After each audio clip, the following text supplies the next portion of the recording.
Bismillah ar-Rahman Rahim. This is a paper 4 discussion which I am doing to explain question 5, which seems to be a little problem for some of the students. Now let's first discuss what is eukaryotic transcription. Now transcription, you remember, is DNA to mRNA, but then we have transcription factors.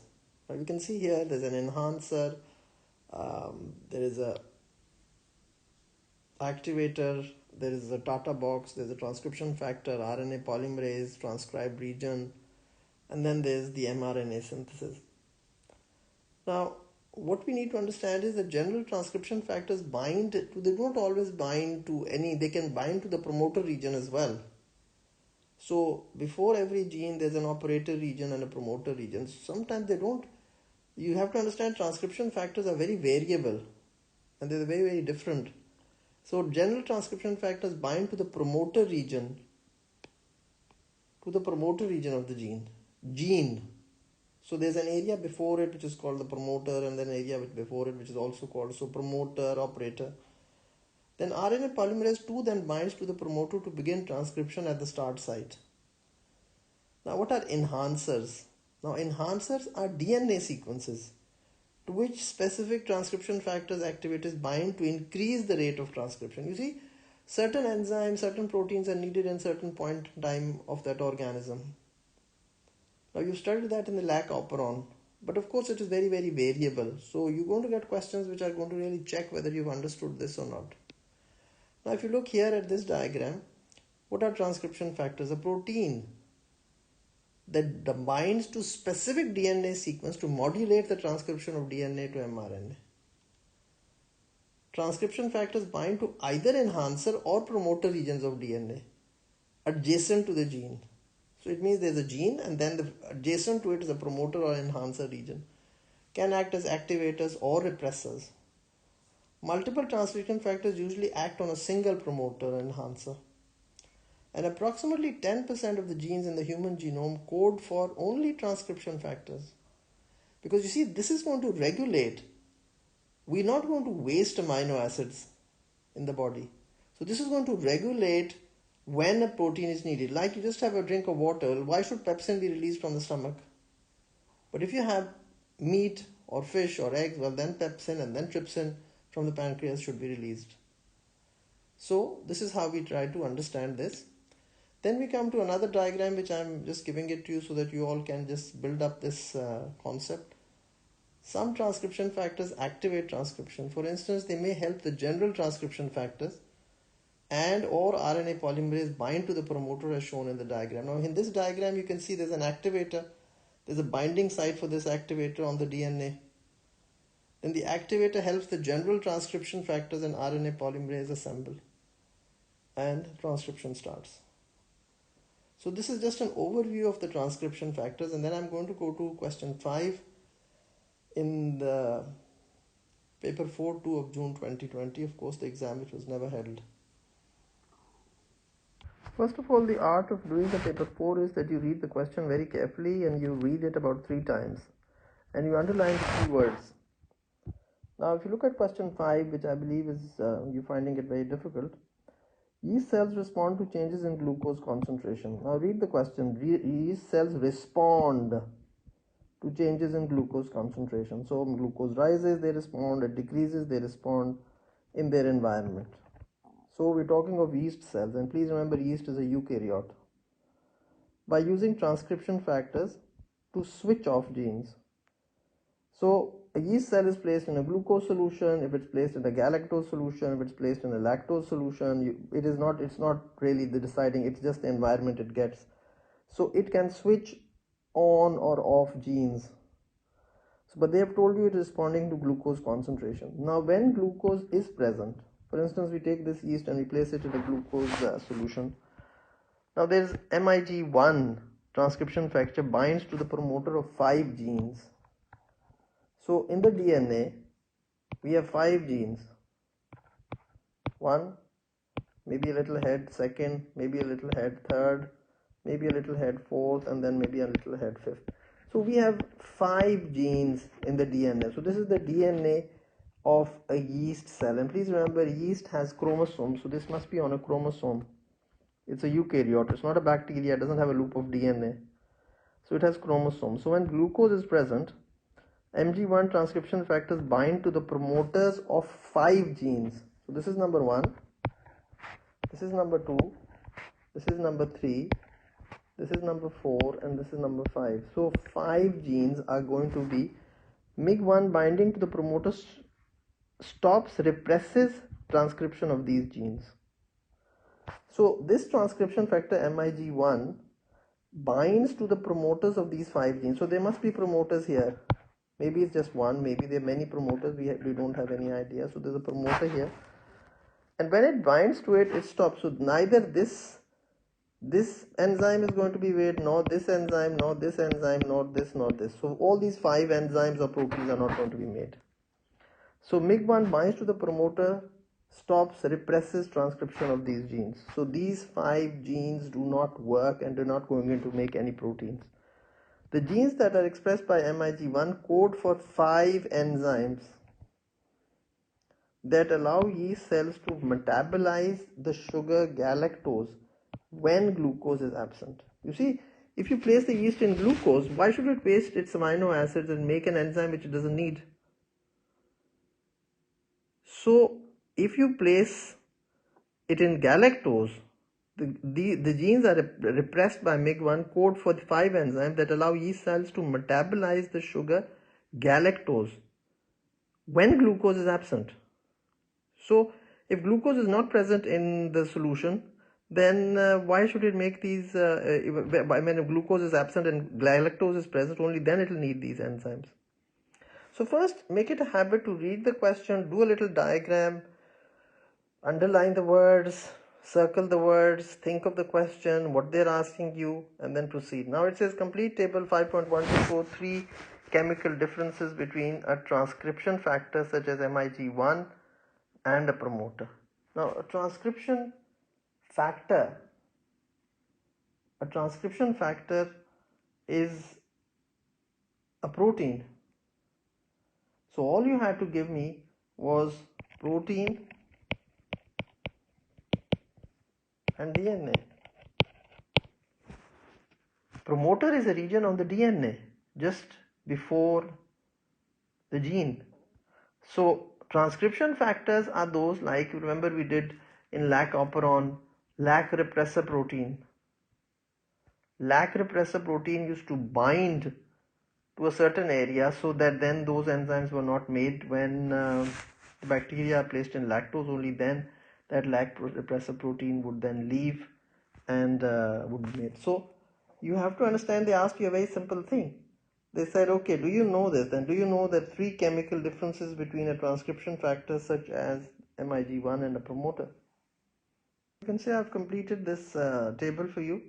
So complete table 5.1 to show 3 chemical differences. So protein and DNA, if you get that right, well, you get the whole of it right. Protein is made up of amino acids, DNA is made up of nucleotides. Then one amino acid joins the other peptide bond, one nucleotide joins the other nucleotide by a phosphodiester bond. Then proteins are globular proteins and DNA is a double helix. Of course, you could come up with the carbon, hydrogen, oxygen, nitrogen and sulfur here as well. Carbon, hydrogen, oxygen, nitrogen and sulfur here, and this would only have carbon, hydrogen, oxygen,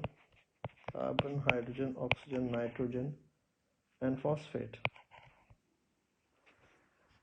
So this would have sulfur and that would have phosphate in it. So please try to understand how we would solve this question and as we proceed along with it. Now if you look at the B part of the question, it says MIG1 binds to promoter sites with these features. 17 base pairs long, includes a region of 5 repeating adenine thymine pairs. Includes a region of 6 repeating cytosine guanine pairs. So we know the sequence of DNA where the MIG1 is going to bind. Promoter sites to which MIG1 binds are known as MIG1 binding promoter sites. Now it's just a lot of information, but you need to filter the information and to realize which is important for you to consider and what is not important for you to really worry about. Bioinformatic techniques were used to analyze the yeast genome to look for sections of DNA that match these features.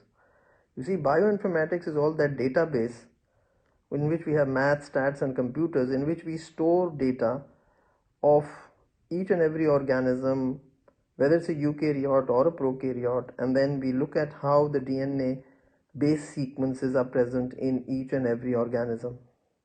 Like for instance, if a yeast cell has say 20 chromosomes, so on all those chromosomes, what are the base pairs? So it's very easy to go onto the computer and figure it out and put this sequence and see where is this, on which chromosome is it present in a yeast cell. Please remember, yeast is a eukaryote, so it will have a diploid, it will have a diploid number of chromosomes. So bioinformatic techniques were used to analyze the yeast genome to look for sections of DNA that match these features. This information obtained for 4 chromosomes is shown in table 5.2. So as we go ahead, we look at table 5.2 and you do it very carefully and you underline stuff. The yeast chromosomes, there are 4 information is given about 4 chromosomes. So chromosome A, B, C, D, they've given it these 4 letters. Then the chromosome size or the base pairs, this was the largest was this.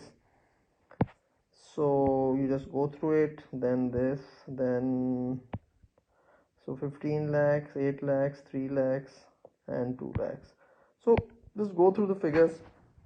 Then we have to see the number of MIG1 binding promoter sites. Now this has 1, this has 10 on chromosome B, and C has 2 and D has 14 promoter sites.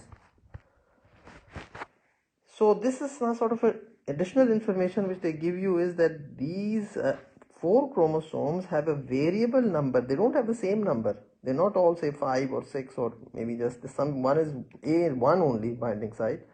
On B there are 10 such sequences which I just drew in the on the top.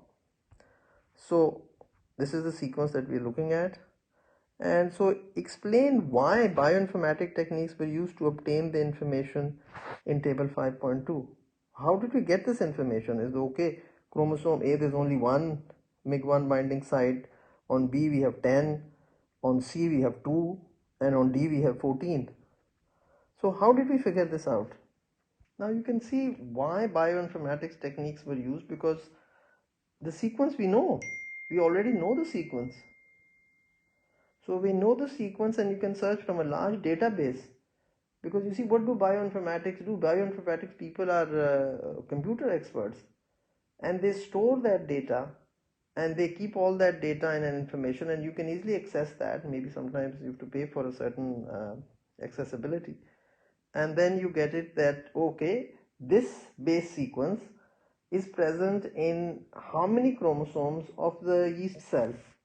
And then you can look it up on something else or something else, like we study the Plasmodium genome and we're trying to figure it out if we can find some way to start treating malaria in a better manner. So we just look up the Plasmodium genome. Again, Plasmodium is also a eukaryote. Now the next part of the question was identify with the region the yeast cell chromosome that is most likely to include genes that code for enzymes that metabolize galactose. Now, is this something sort of you have to think very rationally and think, I mean, they've given you something with 1, 10, 2 and 14. So it has to be either the lowest or the highest. There has to be a reason for that. And the reason is it has to be chromosome D because it has 14, most MIG1 binding promoter sites. And that makes sense because that is the part with that chromosome has those enzymes present. So there will be more of the promoter binding sites on that chromosome, and it means that there are many genes for this present in different chromosomes. So chromosome D, why? Because it was 14 were present in that. So most MIG1 binding promoter sites. Now if you look at this part of the question, it's a little challenging. That's why it's very difficult to get marks in paper 4, is because it really checks how much biology you actually know. And getting a 60 out of 100 is an A. 64 at times, 68 at times. But the reason is that the paper is very challenging and it can only be answered by children who have a very wide background of the subject.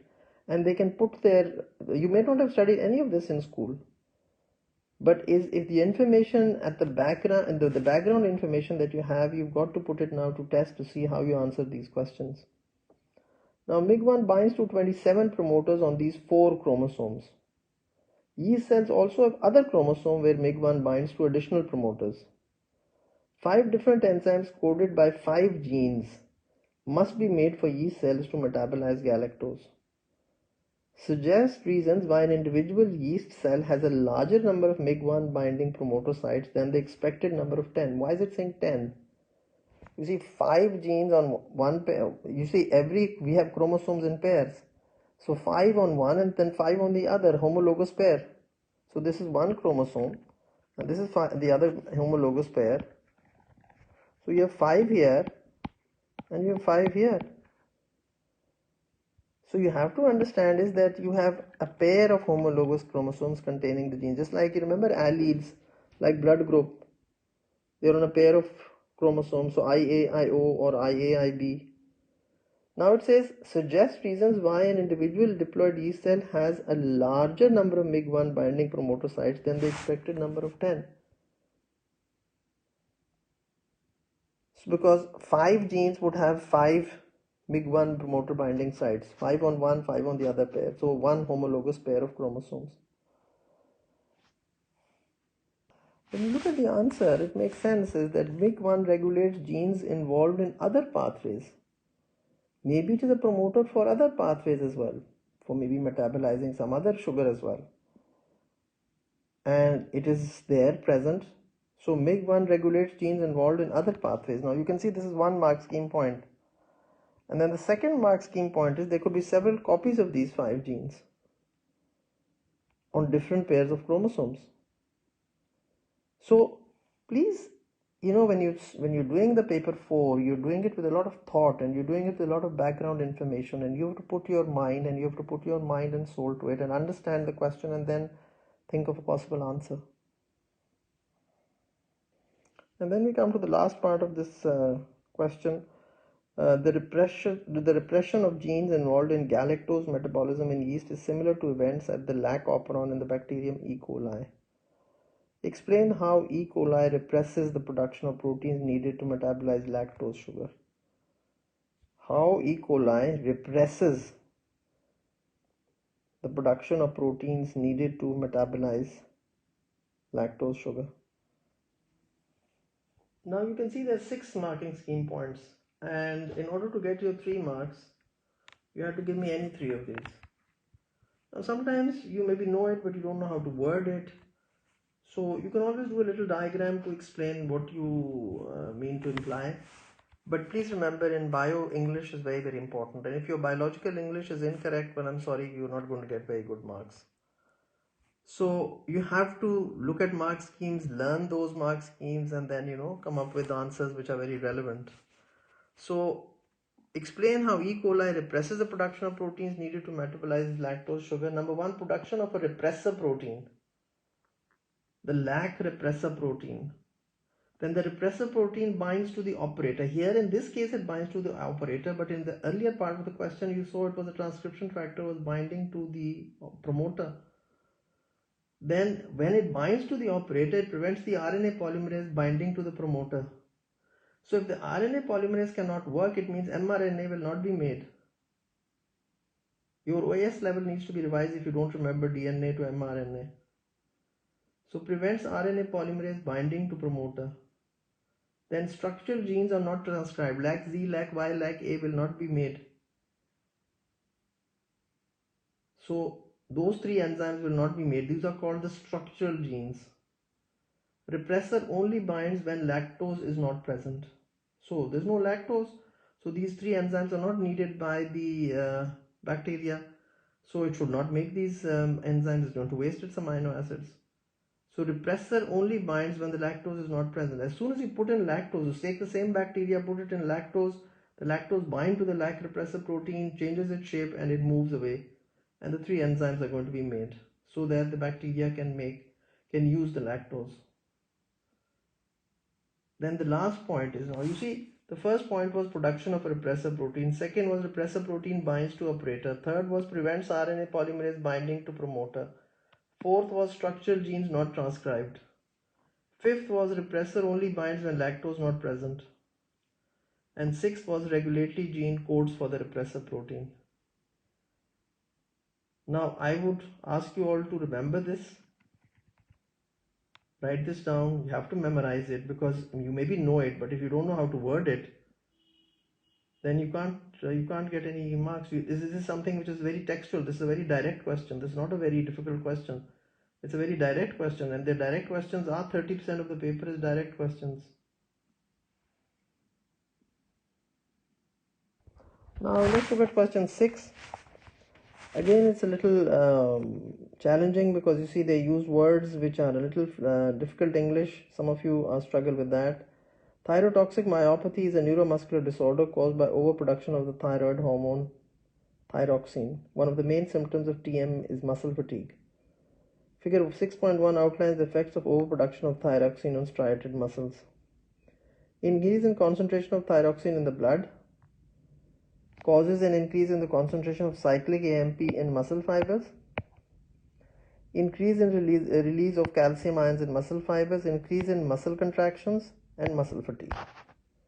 So they've given you a sequence of events. You need to go through it. You need to understand it. So okay, first the blood, there's more thyroxine in the blood. This is going to cause more of the cyclic AMP in the muscle fibers. This is going to increase the calcium in the muscle fibers. The muscles are going to contract and there's going to be muscle fatigue. So the person is going to be tired. Now, then what have they asked? The concentration of thyroxine in the blood usually fluctuates around a set point. Name the mechanism that keeps the concentration of thyroxine in the blood close to its set point. Well, that was a very simple answer. There wasn't a very difficult answer. So the answer to that was homeostasis or negative feedback. If I put a slash here, it means either you could have written this or you could have written that. Name the part of the striated muscle fiber that releases calcium. That is, muscles is everything sarcolemma, cell membrane, sarcoplasm, the cytoplasm of the muscle. So the SCR is called the sarcoplasmic reticulum, and that is where the calcium is stored and it is released from there. So this was a direct question. Name the part. You just have to name it. When it says name, then you just do a name. You don't give me a whole length of rubbish in which you just write a whole sentence and doesn't make any sense. You didn't even give me the name. So the name the part means you just have to give me the name, and that's it. As you can see, the role of calcium is a very, very basic. Calcium binds to troponin, and then the troponin changes shape. Tropomyosin moves. Binding site on actin exposed. Myosin heads form cross bridges. Myosin head tilts and pulls the actin. So role of calcium was very simple, but even if you knew it, then you could have given me these points in any order, and I'm not saying in any sequence. You had to only give me 4 of these, and there are 6 mark scheme points. So any 4 in any sequence, and you would have got your 4 out of 4. But you have to know it. You have to really be knowing this chapter very well to answer this question. Now in the part 4, it says cyclic AMP is also involved in the response of liver cells to glucagon. Describe the role of CAMP in the response of liver cells to glucagon. It's very simple. You've got to remember all that. It activates a protein kinase, and that acts as a second messenger. And that of course results in a signaling cascade, and then of course the whole of it going down to the last glycogen phosphorylase being activated and glycogen being converted to glucose. Glucagon is released when your blood sugar levels decrease. Then it says an increase in the concentration of thyroxine in the blood can lead to the condition called insulin resistance, IR. Insulin resistance decreases the sensitivity to insulin of the target cells, such as muscle and the liver cells. Insulin acts on the muscles and the liver cells. So suggest how decreased sensitivity to insulin affects the target cells. Now basically whatever insulin did is now going to do less of it. So if you know the action of insulin, then you just have to say less. As you can see here in the mark scheme, it's very obvious that all you have to give me was the opposite of what the insulin used to do. So decreased uptake of glucose, because as you remember, when insulin is released, it results in the GLUT channel proteins to come and bind so that more of the glucose is removed from the blood quickly.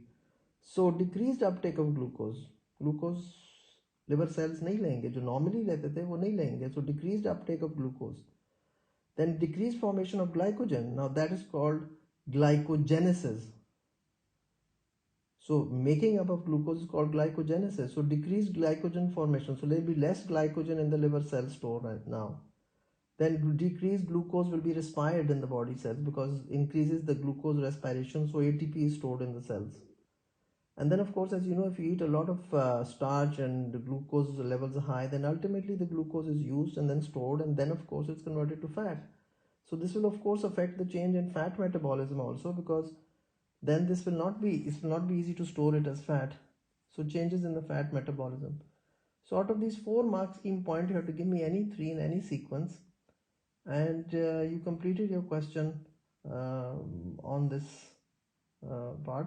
So now I want you to realize is that whenever you're doing a paper 4 question, you need to read the question very carefully. You need to underline the keywords. You need to do a little diagram and explain to yourself the question.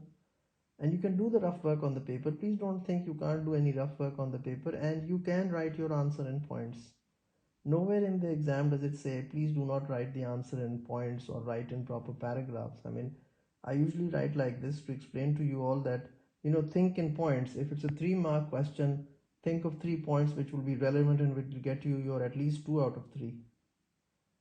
So please be careful. This is my first paper 4 which I'm putting on the channel for you all to see and then give me a feedback so that I can do a few more papers with you all before the final exams. Thank you very much.